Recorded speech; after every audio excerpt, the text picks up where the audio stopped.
Olá, mais um vídeo do Fisioterapia aqui para você. Eu sou o Felipe Brasil. Eu sou o Roberto Monteiro. Hoje nós vamos falar sobre como construir um planejamento terapêutico para o seu paciente. Bem, doutor Felipe, eu acho que é uma fase primordial no processo, né? Construir o planejamento terapêutico, o nosso PLAT.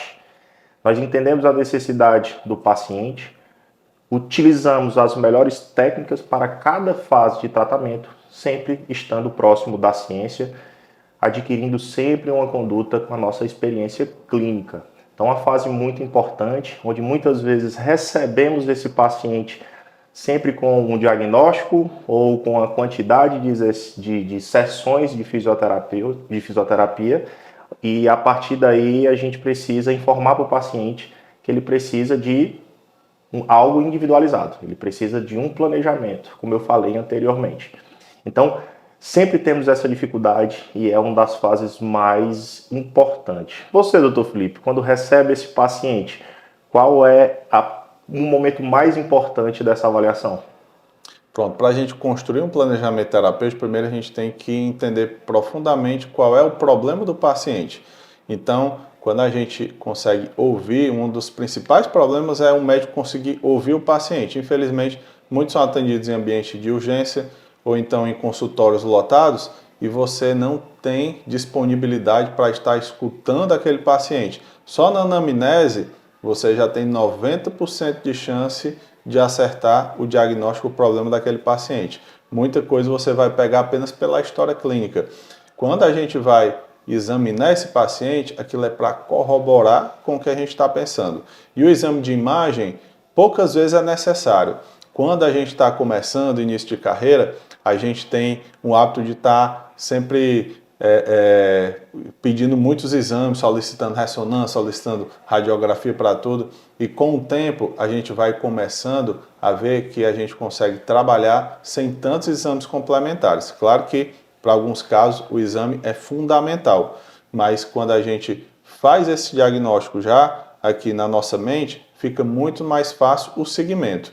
Nesse momento eu chamo sempre o fisioterapeuta para complementar aquela minha avaliação e através desse complemento a gente vai construir o planejamento para esse paciente. A função do médico não é dizer quantas sessões, quantos atendimentos o paciente vai precisar, é a gente dizer o que ele vai precisar. Se é um tratamento cirúrgico, se é um tratamento fisioterapêutico, né? Se aquele paciente precisa de um repouso, se ele precisa de alguma medicação, então com o tempo a gente vai cada vez mais passando menos medicações quando a gente começa a entrar no tratamento assertivo.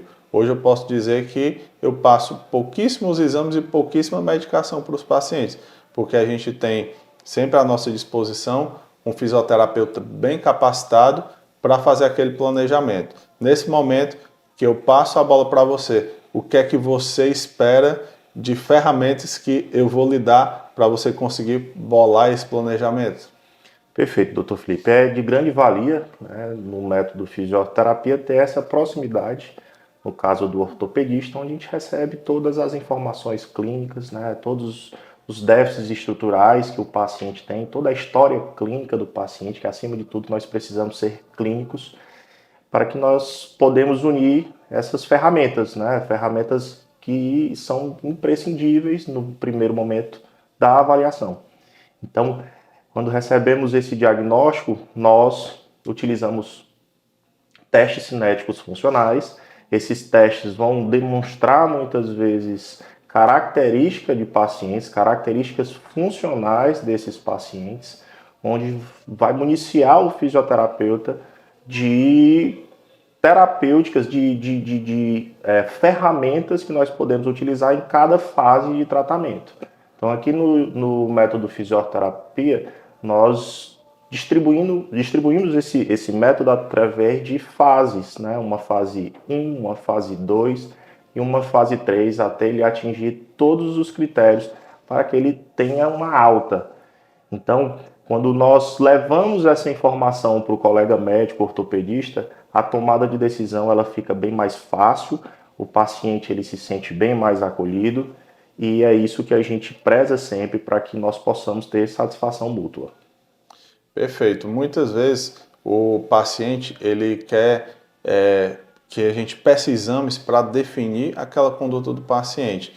Com você acontece do paciente querer levar exames para você avaliar, perguntar se você entende daqueles exames, como é que é essa relação do fisioterapeuta com a leitura de exames de imagem? Bem, os exames de imagem, os exames complementares, como o nome já diz, ele complementa toda essa nossa avaliação clínica, estrutural e cinético-funcional. Eu sempre educo o paciente que nós precisamos, no caso da competência do fisioterapeuta, buscar a causa dos problemas, que muitas vezes é um déficit funcional, que quando é ofertada uma demanda, nesse déficit funcional, acarreta um dano estrutural.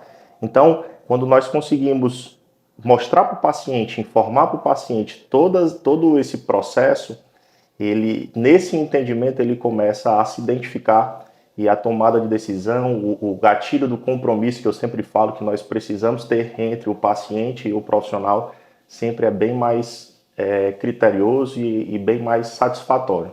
Dr. Felipe, tem uma patologia que é muito comum a gente receber no consultório, e a gente, em conversa, em outro momento, eu queria que você falasse sobre a dor anterior no joelho, a dor patelofemoral, que é interessante, pessoal, que na nossa prática clínica é uma patologia bem comum a gente, né, combatê-la, e até eu gosto bastante, né? E uma outra conversa com o Dr. Felipe, ele antigamente, antes do método fisioterapia, ele tinha muitas dificuldades.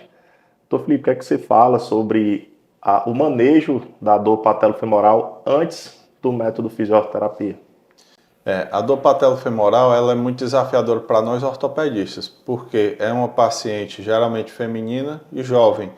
É uma paciente que a gente começa a avaliar, a gente não vê lesão. Imagina um ortopedista que está começando. Então ele pega uma pessoa com dor, ele está um pouco inseguro, ele vai recorrer a um exame de imagem, porque essa paciente vai relatar que está com muita dor, que quer fazer um exame, que quer uma resposta, que quer um diagnóstico, e aí o ortopedista vai e solicita uma ressonância. Eu quero ver se eu tenho condromalácia, né? Eu sempre digo para o paciente, condromalácia, se você tiver, a gente tem que tratar. Não precisa você estar sabendo se tem ou não. Clinicamente, a gente já tem evidências disso.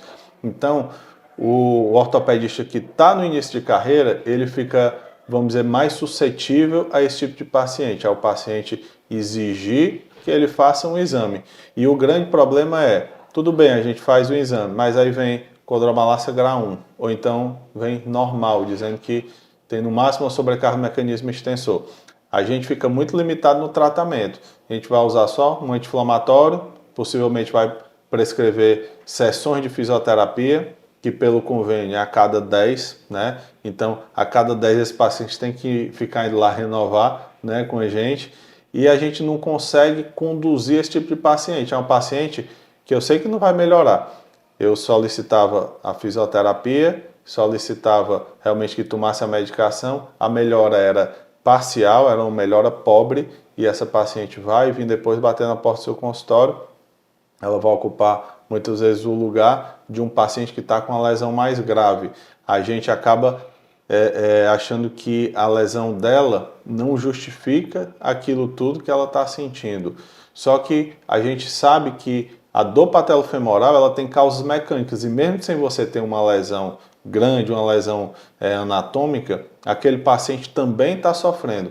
Só que essa sensibilidade, esse tino do ortopedista, às vezes é mais demorado, né, em a gente realmente perceber isso, que aquela paciente quer uma ajuda a qualquer custo. Às vezes a gente acha que, né, achava que era algo que, uma fibromialgia está camuflando, de repente você está exagerando demais no seu achado. Então era um tipo de paciente que a gente não conseguia ajudar muito. E aí isso causa uma frustração no médico, e aí o médico prefere não atender esse perfil de paciente. Ele prefere atender o paciente com a lesão mesmo, o paciente que realmente tem um procedimento a ser realizado.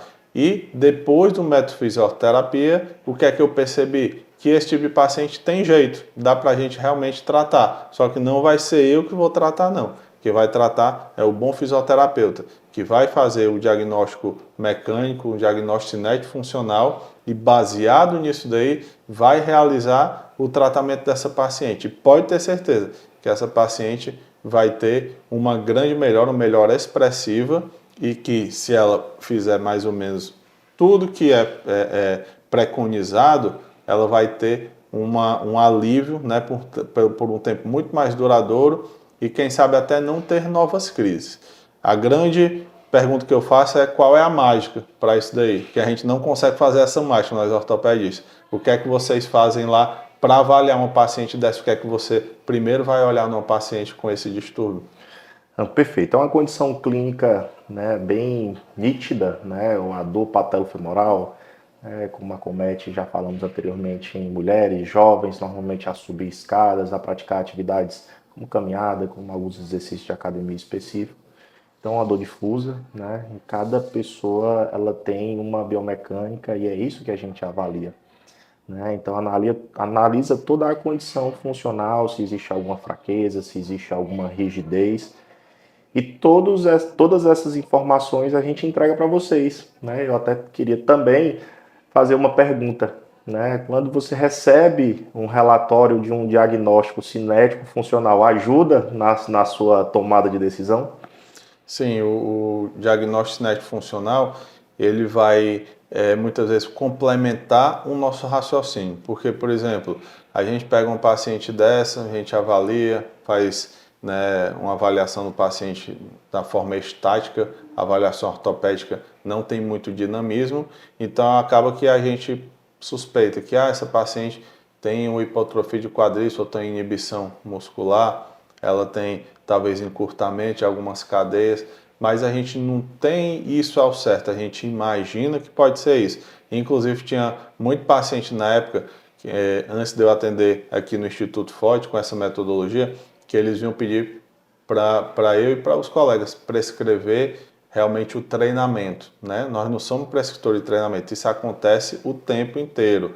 A gente já tem lá, geralmente, algo para ser só editado, você só vai mudar o nome ali do paciente, você só vai mudar uma queixa ou outra, mas é mais ou menos uma receita de bolo para todo mundo.